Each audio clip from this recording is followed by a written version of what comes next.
नमस्कार, बिहार मिथिला न्यूज़ में आपका स्वागत है। मैं हूं मनोज। सरकार बदल गई, व्यवस्था बदल गई, अब सोच बदलना बाकी है और सोच तब बदलेगी जब जिसके साथ अलायंस हो उसके आइडियोलॉजी के साथ चला जाए। हम बात करेंगे मोहम्मद अली अशरफ फातमी, जो कि यूपीए सरकार में पूर्व केंद्रीय राज्य मंत्री रह चुके हैं और जदयू में आए थे। जदयू के बाद एक बार अलायंस, जब जदयू में थे तो भाजपा के साथ अलायंस थी और अब आरजेडी के साथ अलायंस है। इनके बारे में एक चर्चा है कि राष्ट्रीय जनता दल के बहुत से नेता कार्यकर्ताओं को इन्होंने जनता दल यू में सम्मिलित कर लिया था। अब जदयू से फिर आरजेडी का जो मेल मिलाप हुआ उस पर क्या प्रतिक्रिया है, हमारे साथ मौजूद हैं मोहम्मद अली अशरफ फातमी। अब क्या लग रहा है आपको, हंसी है या गम है, क्या है? बहुत खुशी है। पहले गम था? नहीं, कभी गम नहीं था। अब खुशी का इजहार भी नहीं कर सकते आपसे कि हम लोग कितने खुश हैं। देखिए, कोई नई चीज़ नहीं हुई है। लोग जो समझते हों, आपको याद होगा जब मैंने हमारी कुछ वजहों से हम अलग हुए थे आरजेडी से, और जनता दल यू जिस दिन ज्वाइन किया था मैंने, आप रिकॉर्ड पे जाके देख लीजिएगा, और मैंने कहा था कि पहले हम जनता दल में थे, जनता दल से हम मेंबर ऑफ पार्लियामेंट हुए, फिर पार्टी टूट गई तो हम जनता दल ही में रहे, लेकिन उसका नाम हो गया राष्ट्रीय जनता दल। और आज फिर जब हम एक मर्तबा जनता दल यू में आए तो ये भी जनता दल ही है। तो विचारों में इन दोनों के कभी कोई अंतर नहीं था। तो एक समय ये हुआ था, मेरी बात पूरी समझ लो ना। तो मुझे तो अब 89 का वो वक्त याद आ रहा है जब नीतीश जी लालू जी के लिए प्रयास करना शुरू कर दिए थे कि किस तरह से लालू यादव बिहार के मुख्यमंत्री बने, और दोनों मिल के काम करते थे। और बहुत बड़ी भूमिका थी नीतीश कुमार जी की माननीय लालू प्रसाद जी को मुख्यमंत्री बनाने में। 91 में हम लोग एक साथ गए थे लोकसभा में, नीतीश जी भी वहाँ थे। तो जहाँ तक सवाल पैदा होता है कि सिद्धांत से दोनों एक हैं, सामाजिक न्याय, धर्मनिरपेक्षता और साथ साथ देख लो अगर आप तो डेमोक्रेसी, प्रजातंत्र, ये तीन चीज़ में इन लोगों का विश्वास रहा। अब बुनियाद भी दोनों का एक ही है, राम मनोहर लोहिया, जेपी, कर्पूरी, यही है ना बैकग्राउंड, और कौन सा बैकग्राउंड है। तो बल्कि अब तो ये लोग खुद एक मिसाल हो गए आगे आने वाले समाजवादियों के लिए। लोग याद करेंगे लालू जी को उनके कारनामों के लिए। घट करके अकेले नीतीश जी बचे थे, इतना दिन साथ दिया उनका, और अगर थोड़ा सा लेट करते तो जैसे दूसरे को निकल गए, तो अजगर सांप देखा ना, जो पहले थोड़ा सा लेता फिर थोड़ा फिर पूरा निकल जाता है, तो ये लोग पूरा निकल जाते हैं। तो यही बात है कि आखिर आइडियोलॉजी भी एक चीज़ होती है। आपके साथ अन्याय हुआ, आपने खुलकर प्रेस कॉन्फ्रेंस में कहा था कि हमारे साथ अन्याय हुआ, हमने पूरी तरह सेवा की थी।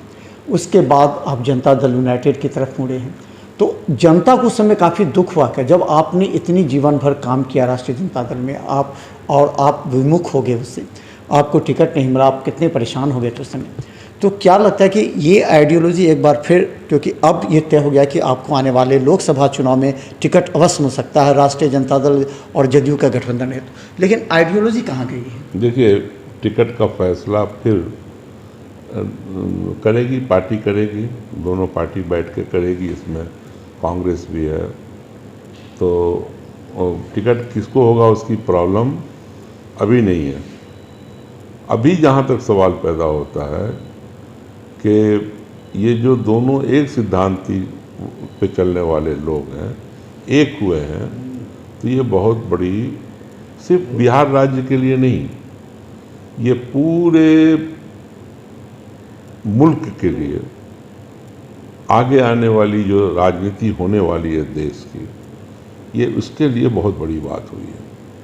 आप यकीन नहीं करेंगे कि पूरे मुल्क में चर्चा होने लगी कि अब न ईडी से डरना है, न इनकम टैक्स से डरना है, अब इस देश के अंदर परिवर्तन करना, ठीक है ना, और हर कीमत पे मुल्क को बचाना। राजनीति में ये सब चलता है। एक चीज़ बताइए, क्या बिहार का एक चर्चा आम हो गई है, क्या बिहार का विकास अवरुद्ध हो जाएगा? क्योंकि कहा जाता है कि केंद्र और राज्य दोनों में अगर अलग अलग सरकारें रहती हैं तो विकास काम अवरुद्ध होता है। क्या इस पर कुछ होगा? अब देखिए, ऐसे भी अवरुद्ध है। जितनी तरक्की गुजरात में हो रही है, बिहार में हो रही है क्या? जितना पैसा, चाहे बुलेट ट्रेन हो, वहीं चली जा रही है। जितनी इंटरनेशनल फर्म्स हैं इंडस्ट्रीज़ की, कहाँ जा रही हैं? वहीं जा रही हैं। अडानी जिसको मदद मिलती है सरकार से, वो अपने कारखाने कहाँ लगा रहा है? अंबानी अपने कारखाने कहाँ लगा रहा है? तो अगर देखोगे तो इस मुल्क में सरकार का पैसा भी, बड़े बड़े इंस्टीट्यूशंस खुल रहे हैं, सरकारी बड़े बड़े कारखाने खुल रहे हैं, पैसा दिया जा रहा है राज्य को। तो बिहार तो यही मांग करता रहा था, नीतीश जी मांग करते थे स्पेशल राज्य का दर्जा दीजिए, ये गरीब राज्य है। यानी कि बिहार में आप मानते हैं एनडीए के साथ विकास नहीं हुआ और अब विकास होगा? नहीं, मैं ये नहीं कह रहा हूँ। नीतीश कुमार जी, जहाँ लालू जी ने बिहार के अंदर सोशल जस्टिस को इस्टेब्लिश किया, एक समाजी बदलाव लाए, उस ज़माने में पैसे नहीं होता था, तो क्या तरक्की कराते? बिहार का पैसा बजट से तनख्वाह मिल जाए, मेंटेनेंस हो जाए, जो थोड़ा पैसा बचता था कंस्ट्रक्शन में लगता था। ये पूरी तरक्की जो हुई है हिंदुस्तान के अंदर, जब प्रधानमंत्री बने हैं। तो बिहार में विकास के एम्स हुए हैं आपके दरभंगा में, बिहार में भी कई एम्स आए हैं, उसके बाद एयरपोर्ट हुआ, विकसित हुआ है। आप लोग भी कहते हैं कि नीतीश जी के राज्य में ये हुआ, तो एनडीए को क्यों नहीं आप लोग क्रेडिट दे रहे हैं? बीजेपी करिए कि सारा कुछ जो राशि आई पूरा केंद्र की राशि है, केंद्र के पैसे हैं, आप इसको क्यों क्रेडिट नहीं दे रहे हैं? देखो, एक बात समझना, जो क्रेडिट के लायक चीज़ होगी उसको क्रेडिट देंगे, क्यों नहीं देंगे? लेकिन जो राज्य है, जब तक लैंड मुहैया नहीं कराएगा, अपना अप्रूवल नहीं देगा, तो हमने पिछले प्रेस कॉन्फ्रेंस में आप ही से कहा था कि हम लोग शुक्रगुजार हैं नीतीश कुमार जी को। वो दूसरे किसी डिस्ट्रिक्ट में भी दे सकते थे एम्स या एयरपोर्ट, कई जगह एयरपोर्ट है, पूर्णिया में भी एयरपोर्ट है, मुजफ्फरपुर में भी एयरपोर्ट है, लेकिन उन्होंने दरभंगा को तरजीह दिया। और दरभंगा में ये दो बड़ा गिफ्ट नीतीश कुमार जी की देन है। लगता है कि अब जो नया समीकरण, नई सरकार बनने जा रही है, इससे विकास होगा, क्योंकि अब 2024 का सवाल है, 2024 की ही लड़ाई है ये, और आप भी 2024 के लिए भी अपना कार्य करेंगे, क्योंकि आपसे भी लोग पूछेंगे अब, क्योंकि अब सरकार में अब आप आ गए हैं, पहले भी थे सरकार में, अभी हैं सरकार में, तो पूछेंगे लोग आपसे कि आखिर क्या विकास काम हुआ। आप टिकट मिलेगा तो हो सकता है आपको इसी क्षेत्र में जाना पड़ेगा, तो क्या जवाब देंगे? देखिए, एक तो ये भी बात समझ लें आप कि हम लोग छोटी चीज़ के लिए ये गठबंधन नहीं हुआ, छोटी मोटी सोच के लिए। एक सोच है कि बिहार को आज तक दिल्ली के अंदर बिहारियों को मौका नहीं मिला प्रधानमंत्री बनने का, तो हम लोग जितने हैं, सबकी ख्वाहिश है अंदरूनी कि हम लोग कोशिश करें कि अगला 2024 में माननीय नीतीश कुमार जी प्रधानमंत्री का चेहरा बने। चलिए, एक बीच बता दें कि अपडेट ये है कि जो आज तेजस्वी यादव सोनिया गांधी से जब मिले थे, तो इस मुद्दे पर निकलने के बाद तेजस्वी यादव ने पीएम मटेरियल के नाम पर कुछ नहीं बोला। जब पत्रकारों ने पूछा नीतीश कुमार के बारे में तो नहीं बोला।